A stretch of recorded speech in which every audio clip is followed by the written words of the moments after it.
Well, a very warm welcome to the next episode of Property Developers and Investors Podcast. And today, I'm delighted to announce a very special guest, a real dynamo, somebody who's changing so many people's lives out there. She is the host of the On a Mission podcast, Ellie McKay. How are you, Ellie? Oh, so lovely to be chatting to you again, Mark. Thank you so much for having me. I've got to say, I'm a lot more comfortable as the interviewer than I am as the interviewee. So this is a comfort zone stretcher. Well, look, I've listened to most of your 130 odd episodes of your podcast, and I find that hard to believe. They're incredible, each and every one of them. So anyway, let's dive in. So many people will have heard of you and your podcast.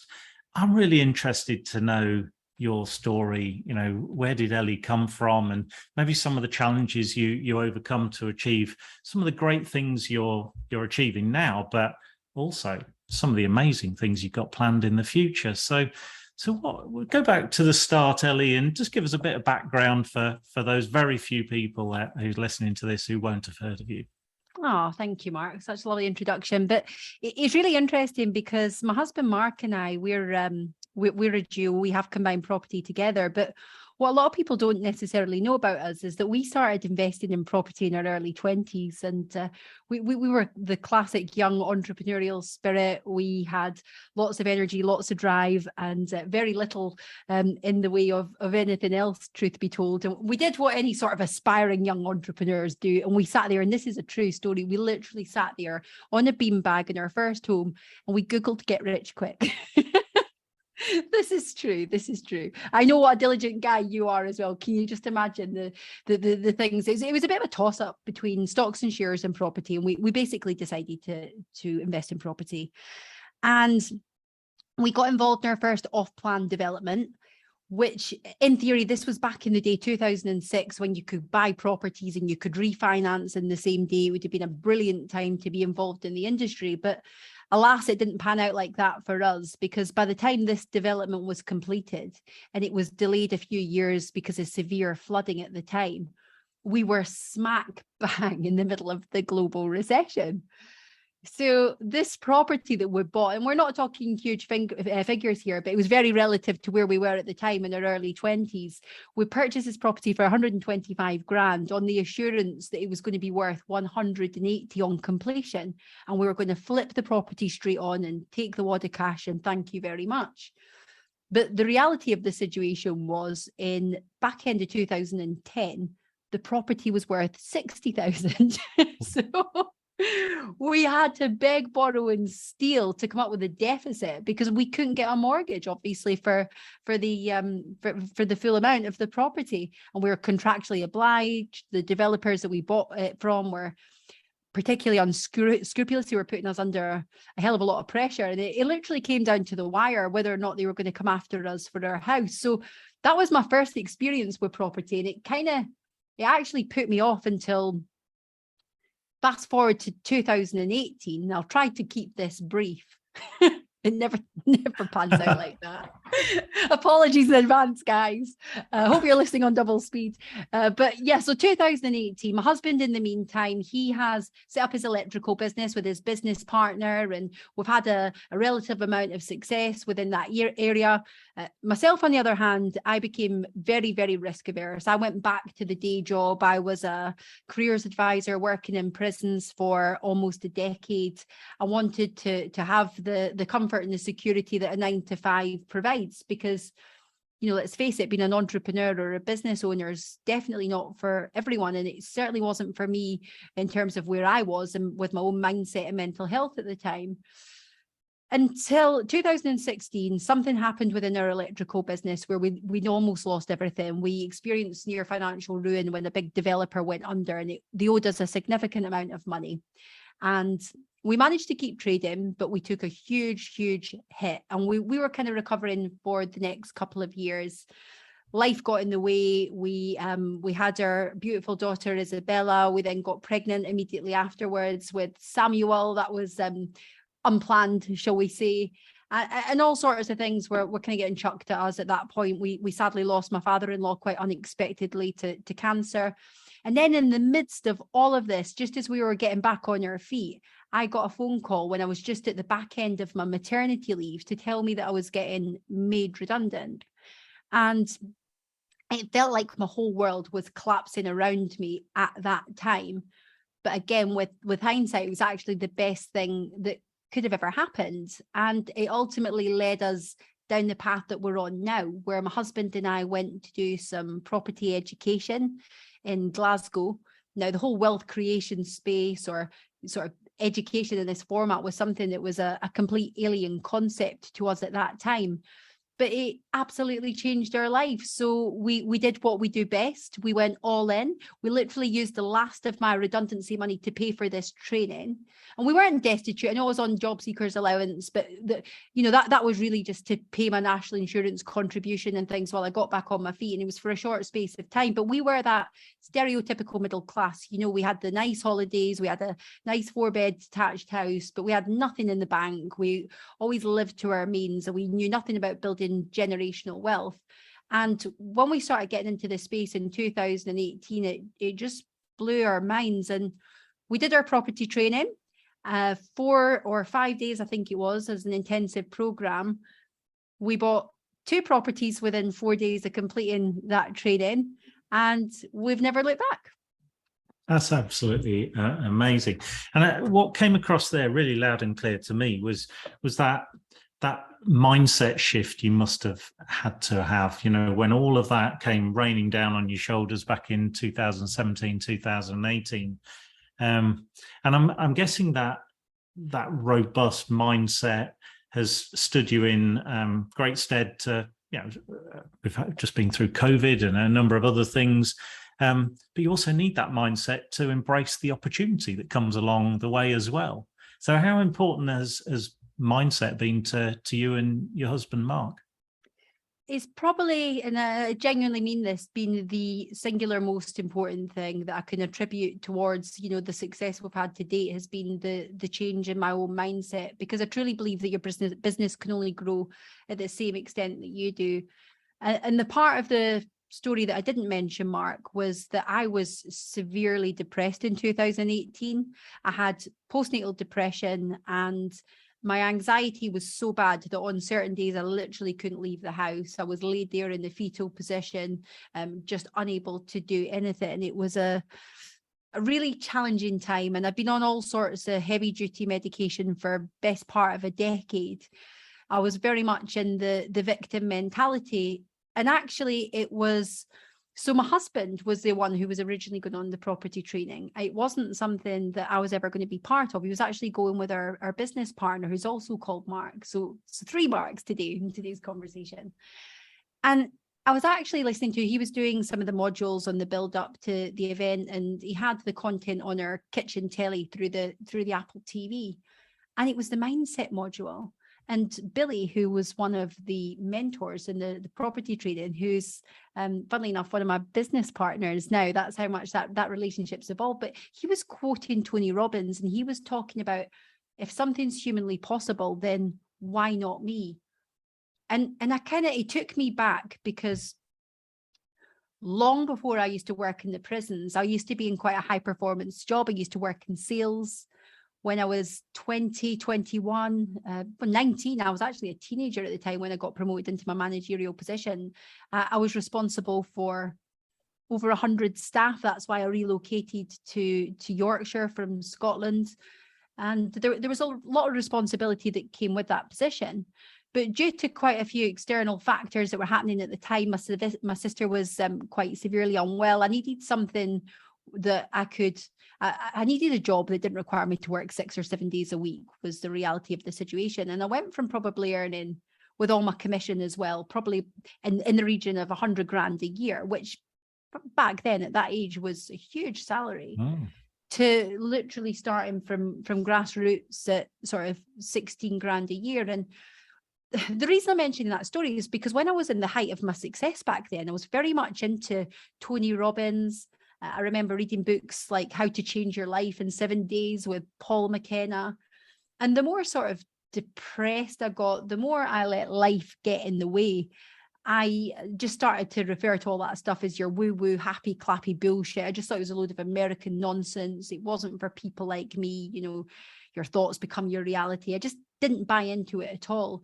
And then in 2018, when I was listening to Billy talking about Tony Robbins, it just felt like it reignited a fire that had been dormant for so many years. And it wasn't like a light bulb moment that completely solved all my problems, but it did give me the confidence and the faith to be able to at least walk through those doors and get myself into this sort of situation and start to put myself in a position where I was around a different kind of chat, a different kind of mentality. I wasn't around people who were constantly complaining and bitching. I was around solution orientated people who were so much further down the path that I wanted to travel. And all of a sudden that became my new norm. And it was something that I had to continue to work on every single day. So 2018, that mental health, those challenges didn't they didn't just eradicate, but I'm a great believer in you face the fear and you do it anyway. And it was certainly the first run of the ladder for me. Yeah.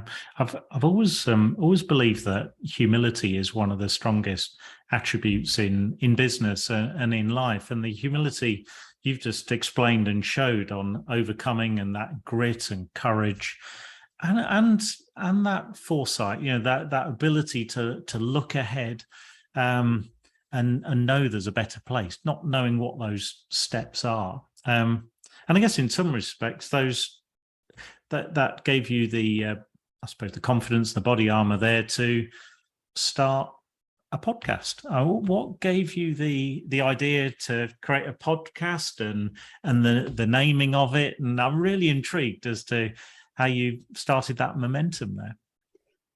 It's quite interesting, really. The personal brand came first. Not that I knew I was creating a personal brand, because I didn't. Initially, I was posting on LinkedIn because that is what I was advised to do by one of my coaches. As part of our business model, as is the case for a lot of people within property, we very much require external investment to fund our property projects. And like I said right from the start, we didn't have any money, but I was damned if I was going to let that stop us. So I'm a great believer in it's not what you know, it's not who you know, it's who knows you. Because the more people who know who you are, and this is for any sector, the more opportunities you create for people to do business with you. And that was my sole intention when I started out. But of course, we didn't have any properties. So everything they tell you to do on these property training courses about video walk rounds or what have you, we couldn't do that. I mentioned we got the 2 properties, but of course it was months before they were through conveyancing and we physically had the keys. And I needed to raise the finance. So rather than sort of telling any lies, yes, I positioned myself as an authoritative figure, but it was very much about things that were relative to me, such as mental health or the struggles of trying to be a present mum to my 3 young children, one of which was less than a year old. I had a 1-year-old and a 4-year-old at the time as well. And due to the nature of what I was doing, I was traveling a lot. I mean, you know what it's like in the early days. You have to roll your sleeves up and you don't have staff. You're wearing all the different hats. You're all things to all people. So I was talking about that, talking about the sacrifices, talking about things that I felt qualified to talk about. And it was really interesting, Mark, because that's what grew my profile quite exponentially. And it wasn't the posts I was doing talking about, oh, you've got money sat in the bank. Well, what return are you getting on your pensions, or talking about SaaS or all the other things that everybody else was doing. And this is linked to the podcast, but one of the things I'll say to anyone who is posting on social media, I sort of describe it as your shop window, because you could have the best products out there. You could have the best customer service, the best shop display. But the reality is, if nobody knows that you're there, if nobody's walking past that shop window, then it's completely irrelevant. And I observed very quickly that the posts I was doing on property-related posts might get 500 views, but the posts I was doing talking about the challenges of entrepreneurship and spinning plates were getting thousands of views, then hundreds of thousands of views, and some of them were going into the millions of views. And I thought, wow, I'm onto something here. But more importantly, and this is where it links to the podcast, I started to get messages where people were reaching out to me and telling me how much the content had resonated with them, and that they'd never shared it before, but they were going through very similar mental health challenges.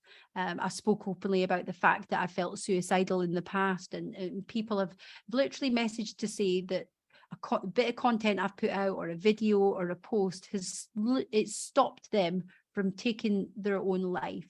And to me, genuinely, and this might sound like bullshit, but you know me well enough to know where my values are at. That is worth so much more to me than any amount of money in the bank. And if I'm being honest, I realized very quickly that I'm not that interested in property.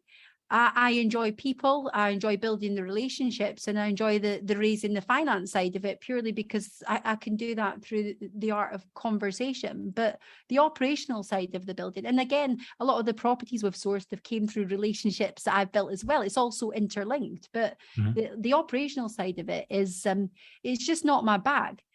So fast forward to the pandemic, 2020, we couldn't get out. No one could get out, and at home with the 3 children. In a lot of ways, I do see that time as a blessing, because it was, it's a point in history that I will actually look back on really, really fondly, and we created some amazing memories. However, I did feel as the week started to roll on that I was losing a little bit of my identity. I mentioned about the challenges with mental health and depression, and I've identified within myself that being around high energy people, where I'm stimulated, where I'm learning, where I'm able to converse, that's very important to who I am. And I wasn't able to do that. So this is going to sound really woo-woo, but it's a true story. I was doing a meditation. I was introduced to TM meditation just shortly before the lockdown. And during one of my meditations, it came to me it was actually not the podcast. It was a Facebook Live series that I initially did called the Sunday series, which was me interviewing people with a glass of wine in my hand and being able to connect and build relationships. And I had a captured audience, so it was great. Literally, people couldn't go anywhere. So the views were quite good. And that was my light bulb moment, because I thought, oh, hang on a minute. Up until that point, if I was getting asked to speak at a property networking event or something like that, when typically I was just sort of sharing our journey as opposed to property strategies and things, because that's not my area of expertise. That's Mark's area of expertise. So I would sort of talk about our journey or raising finance or things I kind of felt relatively confident talking about. But it was always at my own expense. Nobody was paying me for the gigs, and that's fine. That's just, that's what we do, isn't it, when we're in that startup phase.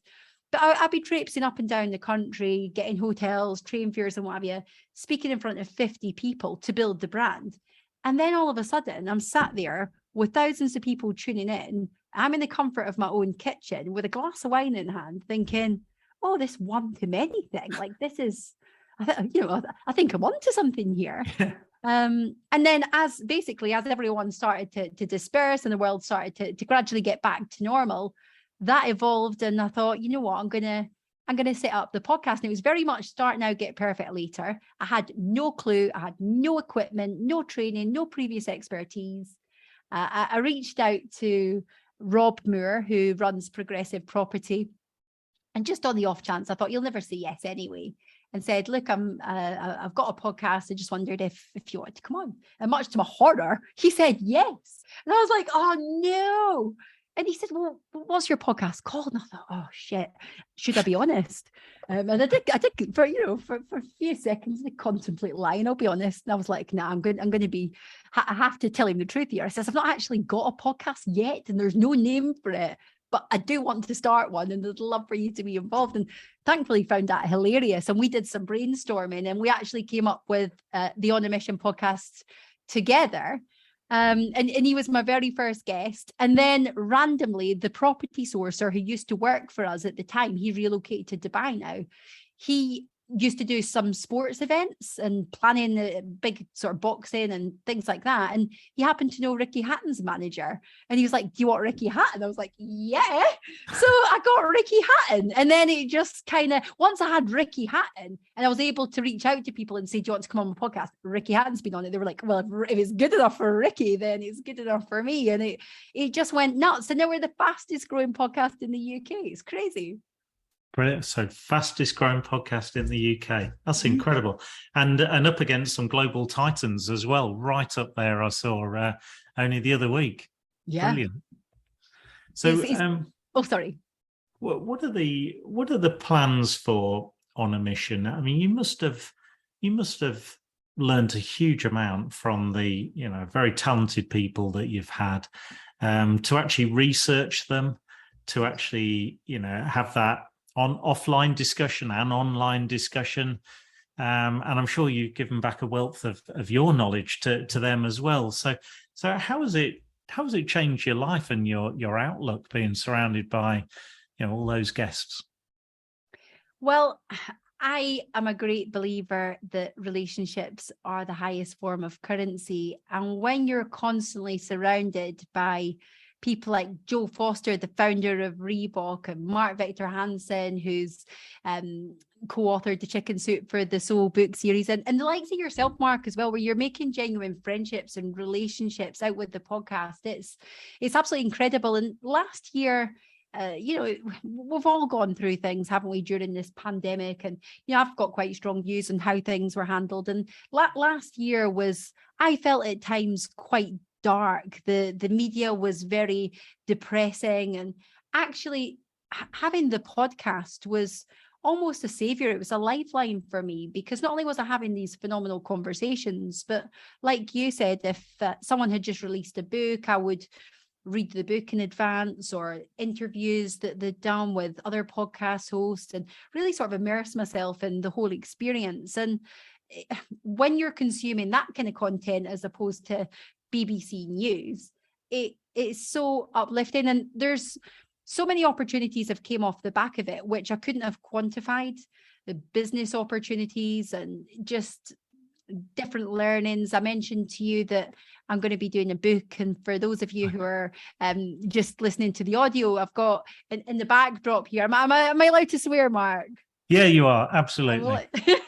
It's just because it's you. Just because it's me. I did say I could behave. He says, no, you don't need to behave. Fuck average, be legendary. That's going to be the name of my book. And, it's quite interesting, actually, just on that point, because Mark Victor Hansen, and he says like I'm name dropping, but they are genuinely helping me with the book. But I was going to call it On a Mission, because I thought it's in line with the brand. And we were doing a Zoom just like this, and they could see the backdrop, and it was actually Mark's wife, Crystal. She says, look, Ellie, I don't think that's, yes, I think for your second book, that's great. We can bring it all back to the brand and things, but we want a showstopper. If, people are going through the airport, you've got a lot of traffic there, literally, I don't just mean the foot flow, but you've got a lot of competition in terms of the books that are on the shelf. You want to stop people in their tracks. She said, that's you. And people are really sort of helping me to embrace that inner confidence, because there's so many levels of it still, to really stand up there and be like, you know what, this is me, and that's not going to resonate with everyone. In fact, it might even repel some people. However, this is who I am. And there's so much talk around the authenticity, but yeah, so like the book's just one example of it. And actually, my podcast agency have literally just sat me down last week, and just because I've been very anti running ads or getting any sorts of sponsors for my podcast, and they just said, look, you're insane. You've done it for relentlessly now for a few years. You've just been value, but this is a commercial commodity. You're literally getting the algorithms. It's just absolutely went insane at the moment, and across all the channels we're getting hundreds of thousands of views on some of these episodes. So we are going to start looking for sponsorship and things, and actually building the brand in its own sort of right. And yeah, getting opportunities now to connect with some crazy people. I'm getting Stephen Bartlett's business partner, Dominic, who you set up Social Chain with. I've got, and I'll be seeing Stephen Bartlett, Expert Empires in London this week, actually. And my goal is to get him as well. Barry Hearn, I've just had him on. He's going to hook me up with Eddie. I'm going to be getting Eddie Hearn on. And I just feel like the most blessed, lucky person in the world. And I think, I say this all the time, Mark, and I've said it to you before, I'm the least entrepreneurial entrepreneur. It was like I've had a limiting belief myself that I felt like I'm enjoying this too much to be making money from it, which is just insane. But now I'm ready. My values, and I think ours are very closely aligned. My values of creating shared value. It's fine to make profit alongside other people and let the rest of the world flourish as well. It's not fine to make profit at the expense of others, but creating that fair exchange of value, absolutely. You've worked tirelessly and given your time, freely and frequently for many years. And I firmly believe there are 8 different asset classes. And the one that's often missed, and we were talking about this earlier on, is a community. A community is a fantastic asset.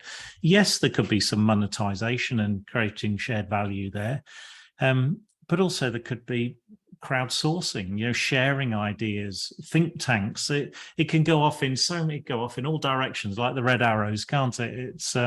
It's incredible, and that seems to be exactly what's happening. So the book. So have you started? Where are you in the process? Where's the timeline on that? We've mapped it out. We've done the synopsis and outlined all the chapters with the key kind of stories and things. So yeah, we're probably looking at, realistically, I would say another 4 months before that's actually on the shelves. But it's just going to be hugely exciting, and also they're kind of taking me under their wing a little bit. I'm using Mark's publishing company over in the States, and they're keen to kind of get me out there and hook me up with some of the television companies and things in the States.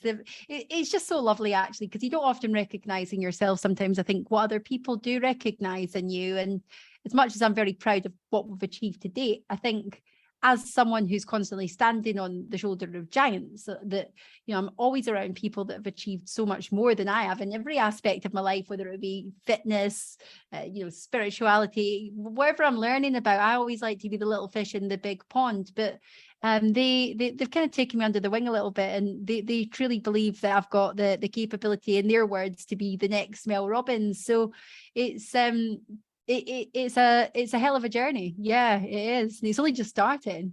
Yeah, well, absolutely. It's a journey to a destination as yet undefined, and that's the beauty of this as well, isn't it? It's that discovery. I found when writing some of my books that you have your good days and your bad days. Some days the text just flows. Other days, it becomes quite hard. I found the parallel of the creative side of producing the book cover. I found that a wonderful respite sometimes, going from the text through to the visual. And I love that. I love that contrast of writing a book and then bringing it all together. So no doubt you'll be sharing some examples of the cover as you go through the drafting phase. Oh yeah, absolutely. I'll be canvassing public opinion as well, because that's really important to me. You mentioned community, and I've got quite a loyal following on social media, and I'm constantly asking for opinions. Although when I did ask for opinions on the title, normally it's a no-brainer whenever I do a multi-choice, but this was actually really quite divided this time. Exactly. Well, look, you're not going to please all the people all the time, but with a title like that, you're certainly going to create intrigue. People the people who weren't going to buy it anyway might at least stop and think, "Oh, I don't like that." Or, but I think just that title there, I think that will appeal to huge amounts of people. And it was interesting you mentioned the book lounges, the Smiths, etc., in airport lounges. Not just in the UK, of course, international. That will just be an incredible achievement. And with the support and backing you've got, wow. I love it.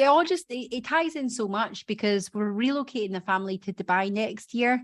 August next year is the plan. And when I get out to Dubai, I'm looking at creating a proper podcast studio, a Joe Rogan style podcast studio, and start bringing some of these guests in. And I can just see like the book's going to tie in beautifully with all of that. And it's going to be awesome. It's going to be so awesome, because the reality is I live in Doncaster, right? And I love Doncaster. It's home. I moved here when I was 19, when I got the promotion, when I was still working in sales.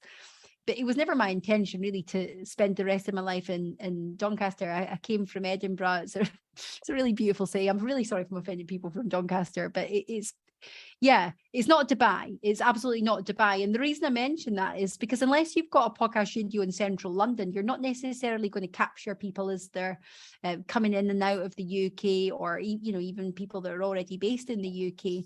Whereas central London's pretty, you know, a pretty good place, but no one's coming to Doncaster is the point in this. So it's just the next step, and we'll start doing some property out there as well. We'll start doing some luxury serviced accommodation. There's definitely a market for it over there, and yeah, just continue the adventure. I'm loving the dynamism to your brand and the direction, the trajectory. That's absolutely fantastic. And you've mentioned repeatedly now your family, the kids and husband. And I guess the whole dynamic changed, as it did with me when I retired from corporate life in 2015, working from home, being with my wife all the time. You know, that was a different adjustment to make. It was quite interesting, actually, being life partners and business partners, and I'll probably just leave it at that. But how have you found that transition and actually making the business and personal side inclusive to the family? It is by far the best thing we've ever done and the most challenging thing we've ever done, which sounds like I'm sitting on the fence. But when we first set up the business and we were working together, I honestly, there was a couple of months I thought, you know, are we going to get through this? It was so challenging. We've always been such a loving couple, and don't get me wrong, we bicker. And when I say bicker, that usually means I nag, but we've never been a shouty household. It's, you know, we don't raise our voices. It's always pretty calm, and that's always been the case with Mark and I. But I remember an incident when we were sat in our old offices. We've relocated now, but we're sat in the offices at the time, and I just found myself physically like borderline screaming at him, and I just thought, oh my God, this is like transforming my personality. This is not helping me to become the best version of myself. And we really had to, at that point, get a lot stricter with roles and responsibilities and boundaries and things like that, because there was just too much crossover, and we work so differently. And actually now it's the biggest blessing because he's the yin to my yang. But, you know, I mentioned to you before, I'm a bit of a freestyler. I just love connecting with people.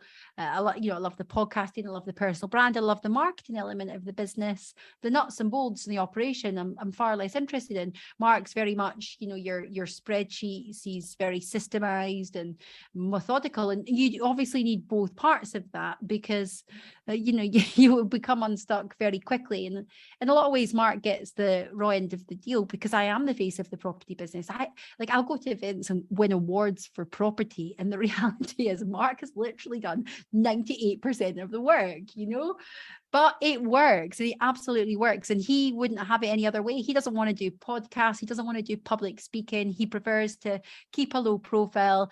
You've met him. Anyone that's met Mark knows, you know, what he's all about. He's absolutely fantastic, but it's phenomenal now because we complement each other, and it's great to be able to bring the kids into this. There's no work-life balance. I think that's a reality. We love what we do, and sometimes perhaps we should have clearer boundaries, but we both make the choice to get the kids to school together every morning, and where possible we eat dinner together when we're not going here, there and everywhere doing martial arts and football drop-offs and everything else. But I would say the price you pay for that is having to work into the evenings to 11, 12 o'clock at night. But that's our choice. That's our reality. We could get up, and Mark could go to the office at 5 a.m. every morning if he wanted to. But then the children are only young for this small period of time. But they're the values that we're instilling in them. It's absolutely incredible. And, you know, one of the questions that I know that you're likely to ask me is what would you say to someone like your younger self, you know? And I mean, I've got the opportunity to live that again through my children. And I kind of think if someone had imparted this wisdom with me at a young age, wow, like I would literally be, in the business terms, you'd be a multi-billionaire by now. But I think it's the mindset that you can really achieve anything that you set your mind to in life is something that I try to really instill in our children. And that's not to say that I believe that you can just sit there and manifest any form of reality. The law of action is a very big part of it. Yes, you can do anything, but you need to work hard. You might need to study hard, not necessarily through mainstream education, but blooming heck, I'm learning every single day.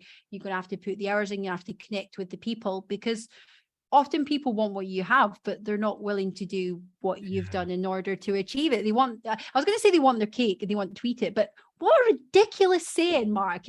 Sorry, but why would you not want to eat your cake? I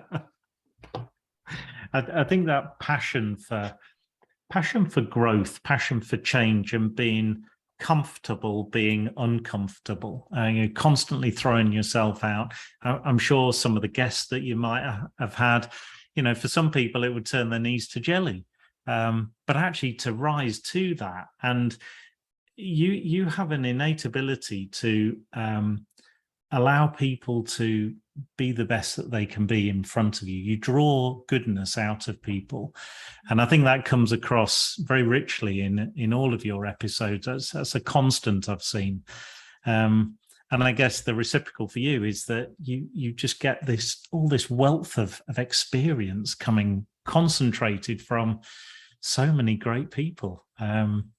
So yeah, that question I ask everybody, if you could give yourself, your younger self, one piece of advice, going back to, given what you know now, going back to your teenage years, I think is such a powerful question. And it probably is going to be different at different stages of each of our lives. It's interesting because I've been pondering over this question this morning, and the one thing I wish, not necessarily I'd have done differently, because it's a butterfly effect, isn't it? You have made a lot of mistakes along the way, but I tell you something, Mark, I've learned from each and every one of them. And yes, I've made a lot of mistakes, but you won't catch me making the same one twice. But I would have taken responsibility for myself and my environment and my full life a lot sooner. And that's something that I would say to my younger self, because no one's coming to save you. You can be either a victim or a victor. Yes, I've had some knocks in life, but you know what? So have the majority of people. And there's people who've had it a damn sight worse than I have. But for years, I outsourced my health to the pharmaceutical industry.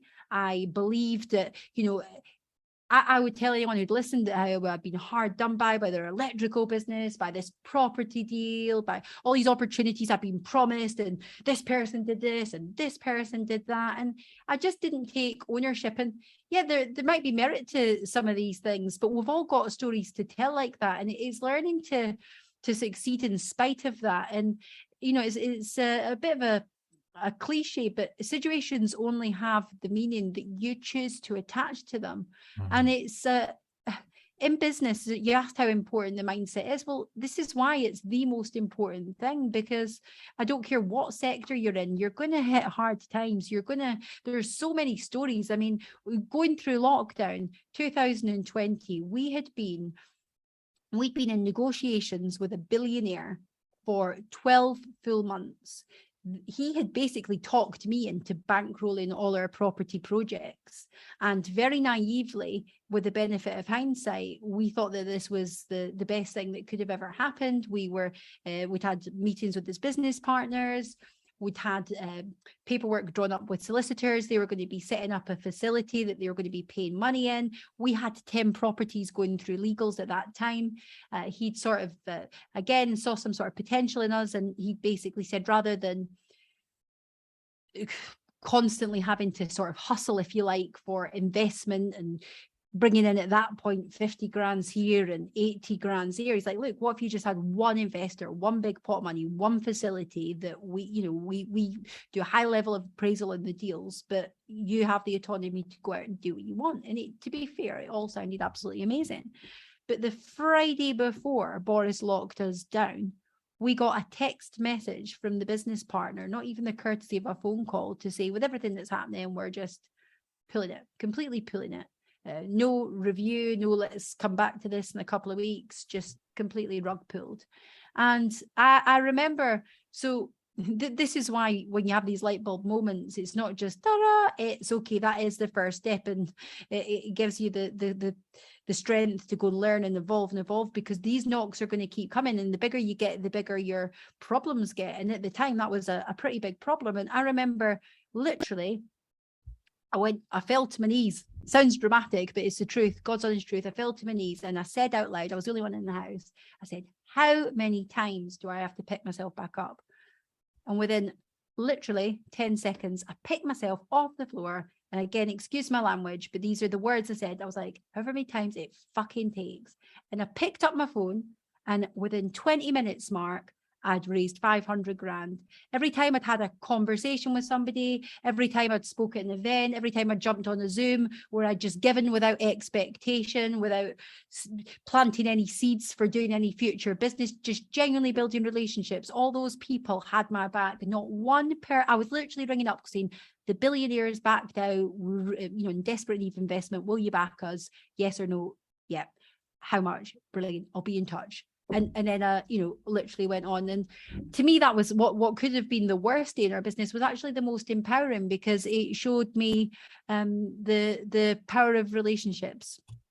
Yeah. And any business, any brand, any profile, there's a tangible and intangible value on goodwill. And that goodwill didn't take you 10 minutes to earn, did it? That goodwill took you months, years, probably even decades, because you can't fake a position over that length of time, and that goodwill is incredibly important. I suspect the rate of growth of your current business, there will be a very much a tangible goodwill value that will even further boost the valuation on your business with some of the incredibly exciting things. And I'd love to hope we could do another podcast, part 2, because I think there's going to be a part 2 and a part 3 to your journey. Quite incredible, Ellie. You're an inspiration to many. And the consistent thing about all of your experiences is the unvarying point of values in your decision making. Your values have remained constant despite the barrage of others.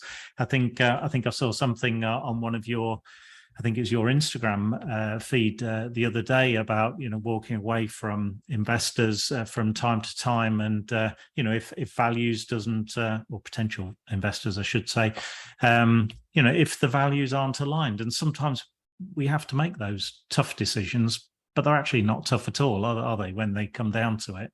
Well, they're not now, Mark. But that post that you're alluding to there, that was so we done some joint ventures, as in somebody puts in the capital, we put in the sweat equity, and we did a 50-50 split for our first couple. This was our first proper investor, like a fixed return investor.